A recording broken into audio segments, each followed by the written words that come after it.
Day 14. The beach is cordoned off with caution tape.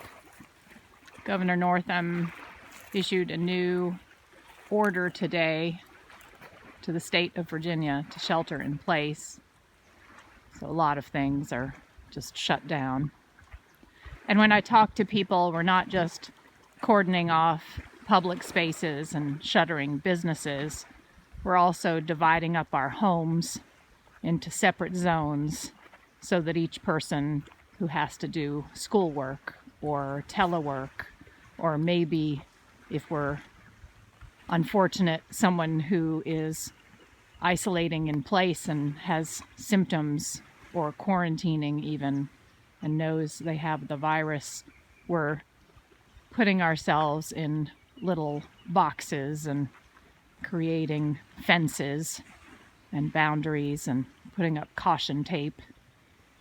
And it feels unnatural to people who profess a faith that's about reaching out and building bridges and bringing people together.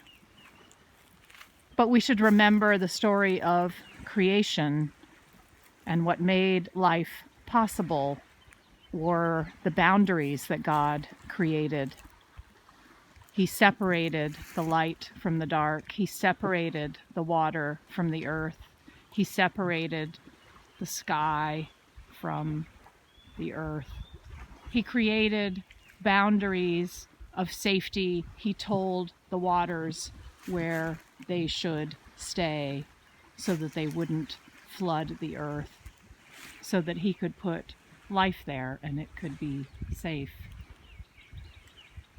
And so maybe we can reconceive of this caution tape as a creative boundary that enables safety and life, and give thanks for the natural boundaries that God places in the world to enable life, the limits on chaos and catastrophe. And so, strangely, I give thanks for caution tape and for separation,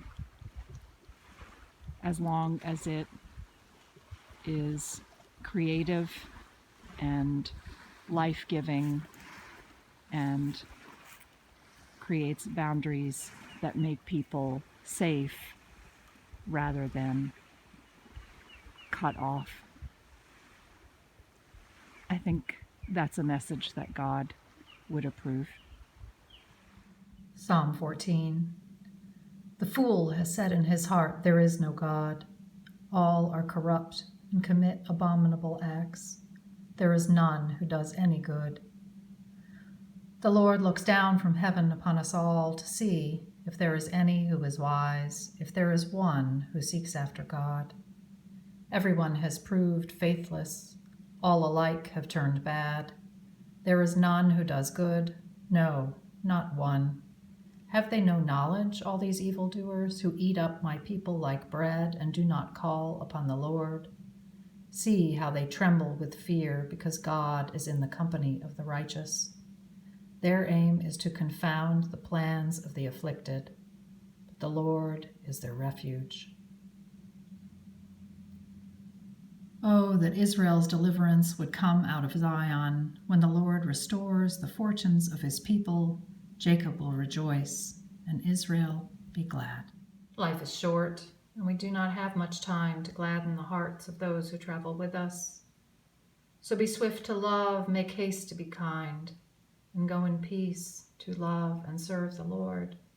And the blessing of God Almighty, Creator, Redeemer, and Sustainer of us all, be among you and those you love this day and always. Amen.